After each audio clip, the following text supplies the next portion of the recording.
मयूरभंज जिला कप्तिपदा उपखंड धुमुसा महोत्सव उद्घाटन हो जाइछि।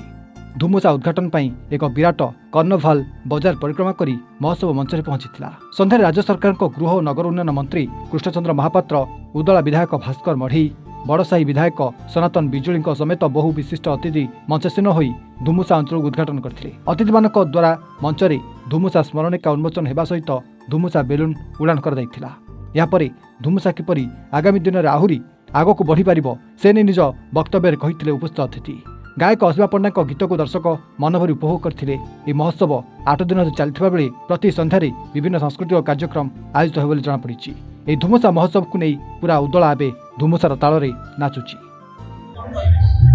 नमस्कार, मुझे उदला महोत्सव रे आसी बहुत मात्रा रे भल पाइबा मिलुची लोक मानकठू।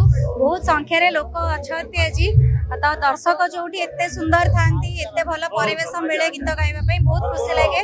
तो मु बहुत बहुत कृतज्ञ उदलार प्रशासन पाखे, उदलार सब जनता मानक पाखे जो माने मते डाकी चंती आज एटी परफॉर्म करबा पई। किंतु कप्तिपदा उपखंड स्तरीय जो धुमसा 2025 कार्यक्रम उदला रे होउची, ये अत्यंत आकर्षणीय, चिताकर्षक आउ धन्यवाद योग्य मध्य। कारण ये गोटे दिन कथा नुहे, दीर्घ 8 दिन धरी ये चलिबो। माननीय विधायक एवं एठिकार नेतृत्व आकु आगामी आहुरी 7 दिन पर्यंत आकु चले रखिया पई ये आयोजन करिसंती, जो द्वारा कि बहु कॉलेज रो छात्र छात्री माने एठी तार कला प्रदर्शन करबा पई सुजोग पाइबे। उदला जसवंत परिणाम रिपोर्ट, एवान ओडिशा।